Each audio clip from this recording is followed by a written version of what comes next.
check us out at one of our fine locations, 930 Route 34 in Matawan, New Jersey, or 233 East Main Street in Manasquan, New Jersey. From pizza and salads to pasta and buffalo wings, we have something to suit every member of your family. Whether you're seeking to take out, delivery, or just want to dine in, let us do the dishes. We would be more than happy to take care of your next meal. Our courteous and friendly restaurant staff is here to meet and exceed all your expectations. We promise an enjoyable experience each and every time we serve you. Try our award-winning sesame seed crust pizza, the recent winner of first place in the Las Vegas Pizza Open in the Artisans Division. Visit us online at sesameseedpizza.com for store hours, menus, and phone numbers, or just stop by one of our 2 great locations. You'll be glad you did. Esposito's Pizza and Pasta, so close to eating at Mom's, but without all the yelling.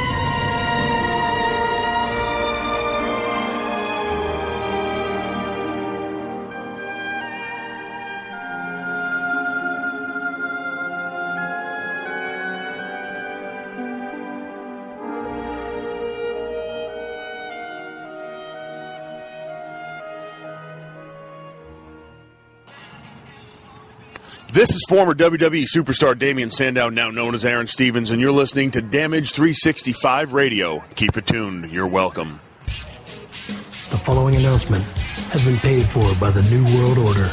And we're back, ladies and gentlemen, of course, thanks to our sponsors, the Funkenstein Wrestling Superstore over there in Englishtown Flea Market, Blue Building, booths 46, 47, and now 48, where October 2nd's signing with Ariane Andrews, formerly known as Cameron, will take place.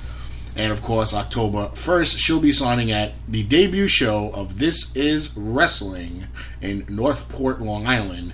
So check them out on Facebook, as well as check out damage365radio.weebly.com for location. Thanks to Esposito's Pizza and Pasta of Manasquan and Matawan, New Jersey. Sesame Seed Crust Pizza.com for more information.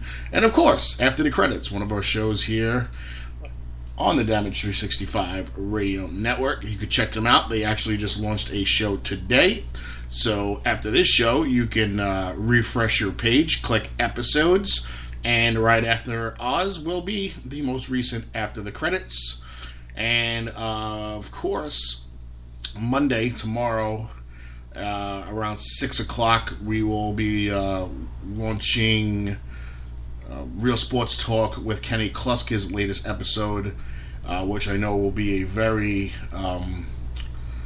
sad episode for him being a Miami Marlins fan, and with the passing of Jose Fernandez. So I'm sure that's going to be a very it's going to be a sad show, I'm sure. Yeah. He's a, like we are with the Mets, he is with the Marlins. So if we lost one of our own, we'd be very sad. So it's just on a very somber note that this news comes. Yep.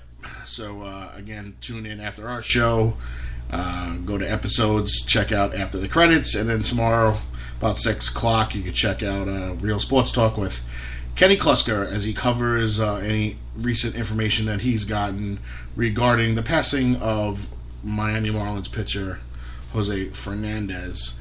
Okay, getting back more into wrestling, as we're about 10 minutes out from our commercial break to call the Outlaw Ron Bass. Let's talk a little Clash of the Champions. Hopefully it's not a repeat of some of the other Night of Champions that we've seen. Well, the only thing that used to piss me off about Night of Champions was you're calling your pay-per-view Night of Champions, and then you don't have all your titles defended. So this one, the WWE title at one point. Yeah. So this one, they're definitely they're saying that all titles are going to be defended. Right. Which is the way it should be. Yeah. Well, if you're gonna call your pay-per-view Clash or Night of the Champions, yeah, you better. So.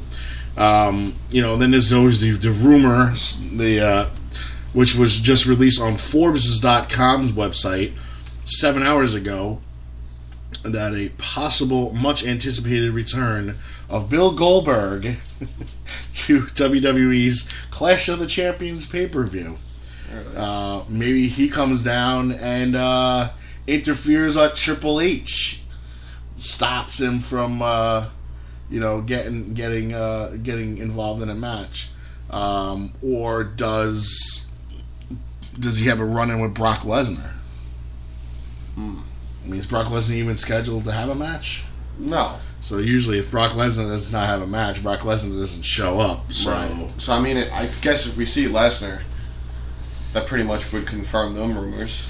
Probably, if you do see Lesnar, you're probably going to see Goldberg, unless Goldberg gets involved in the Triple H, the Universal Championship match. Well, if Triple H tries to come down and involve himself, maybe Goldberg comes out of the crowd and stops it, and then maybe they interview Goldberg in the back, and maybe Lesnar now who becomes a Triple H henchman or something. Or maybe they might go Goldberg and Rollins. I can't. Nah, I can't. Maybe it's just to take Rollins out of the title picture if he doesn't win it tonight. Well, if he's not going to win it, he's going to get screwed. I think that's what's. I think that's what's going to happen. Do you think somebody comes out and restarts the match after a decision's made? I've been seeing a lot of that lately. Yeah, maybe something like that happens. Maybe that starts the falling out with Mick and Steph. Steph, yeah. I can see that. All right, so here we go. We got Alicia Fox versus Nia Jax on the pre-show. Coming off the match that they had on Raw, where Nia Jax absolutely obliterated Alicia Fox, including putting her through one of the barrier walls. Mm-hmm. I like Alicia Fox. I think she's hot. Yeah, sure, a lot of them are. I mean, a lot of these but off. She's talented, but I just don't see them putting her over on Nia Jax. It would just defeat the purpose. Wouldn't that just be a terrible idea? Absolutely horrible idea. You'd be burying Nia Jax if you put Fox over. And they couldn't do that unless you had other girls come down and help. Then she still looks strong even though she loses. Because it took 3 of them to beat her. Maybe you see 5 girls come down to help and Nia destroys them all. Maybe. So it depends on which way they're going. But whichever way they're going, Nia Jax is victorious in my book. You would think. I know. You have the Cruiserweight Championship match. The champ, T.J. Perkins, defending it for the first time against the Renaissance Man, 38-year-old Brian Kendrick. Talking about sticking around long enough to make a difference. Mm-hmm. I didn't watch the Cruiserweight tournament, did you? No. You didn't? No. Well, what did you think of the Cruiserweight match they had on Raw? I liked it. I'm not really a big fan of the Cruiserweight division. You kidding? No, I'm not really. I like the heavyweights. I like the super heavyweights. I mean, I like the heavyweights too, but you don't like to see high-flying action I do, but some of it's just so ridiculous and so unrealistic. And I mean, they're doing it. Yeah, no, I'm not saying it's like unrealistic to be able to do the moves. It's just unrealistic to be able to get up from the moves. That comes with the territory. Yeah, I mean, we've seen enough indie wrestling to see some of these guys, backflip off the top rope, land through tables, off the top of a ladder. And it takes them 20 minutes just to get up because they're probably out cold for 35 seconds on the table. Where these guys, they're pampered with the padded floor, the super space age padded railings that they got, and not saying that the ring isn't forgiving, but when these guys do all these flips and stuff outside the ring, they're landing on padding, where a lot of these indie guys are doing it, and they're landing on rubber floors, wood floors, tile floors, concrete, tile, floors. Mostly wood or rubber, depending if it's in an indoor recreational center, which is usually like a rubber floor, mm-hmm. or if it's in a post or a hall, or in a gym, it's a wooden floor. Still throwing I never understood why they throw like one padded square on each side, because then you know where they're going to land. So it's like, come on. Yeah. But I love this whole Cruiserweight thing. I think it's cool. I think it's cool that they added this because it's another element of a division, like the women's division, and it's cruiserweight division. But here's the problem: Vince McMahon, notorious for not being a fan of small guys and or the cruiserweight division. Hence why he got rid of it years and years ago. Okay, but how long are they going to go with this? And are they going to start to get away from the bigger guy, which is that going to dilute the heavyweight division? So are you going to have 160-pound cruiserweight champions and then 185-pound heavyweight champion? Well, that might actually be the way they're going. I mean, if you see on SmackDown when AJ Styles addresses his championship, he calls it it's now the WWE World Championship. It's not addressed as the World Heavyweight Championship anymore. I haven't heard anybody use the word heavyweight championship when talking about a title like that. Because you only really hear it when it's on somebody like Lesnar. Because he is a heavyweight. Yeah. So why don't we get a super heavyweight division then? Then you need a super heavyweight championship. Yeah, that's what I'm saying. Let's get a super heavyweight division. Let's throw guys like Kane and Brock Lesnar and Mark Henry and Big Show and The Undertaker, and I think Triple H would be in that category too because he's over 230. Yeah, but there's only so many of them to go around. You only need. There's only so many cruiserweights to go around before you start. Now you're gonna have to start going out and recruiting. Mm-hmm. So now you have to start recruiting. Apollo Crews can be considered a super heavyweight. Right? You're gonna have to go out there and start Baron Corbin. You're gonna have to go out there and start recruiting some of these guys. Big Cass. Mm-hmm. It's not gonna fall in your lap. If you want divisions, you got to fill the divisions. Like right now, you can't just rest on your laurels with the women's division. You have picked NXT dry. There's only a couple girls down left in NXT. You need to replenish NXT, so you need to go out there and draft, or NXT has no purpose. And it would have no purpose if they were correct about those rumors of WWE trying to purchase TNA. I still don't think it's going to happen. I still think it's nonsense.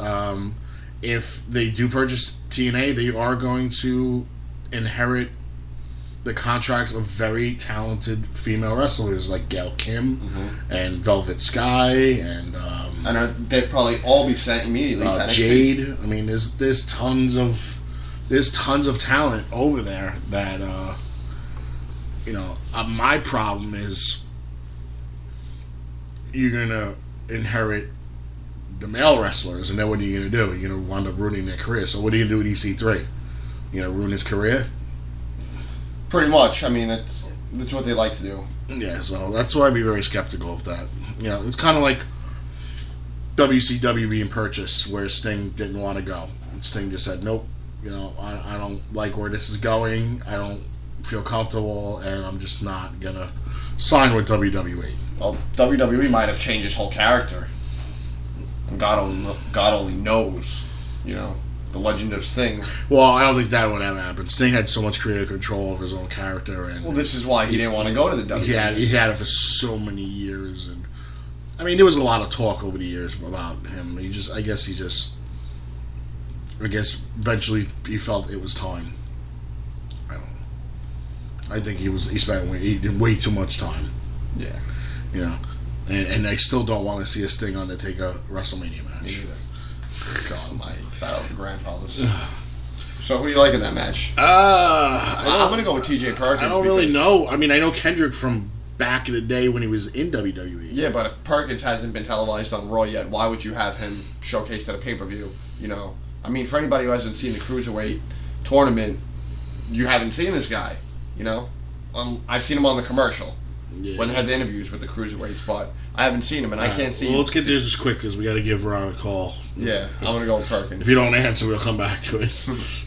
Sheamus and Cesaro, best of 7. We already called that was going to happen, and that is Cesaro. Cesaro definitely is going to be the last time. Definitely going to make that major comeback from being down. Rusev with Lana taking on Roman Reigns. Rusev, the U.S. champ. We'll get back to these later with our predictions. Sami Zayn taking on Chris Jericho in I call it a filler match because it just needs to fill some time. Pretty much. Charlotte's the champion with Dana Brooke in a corner.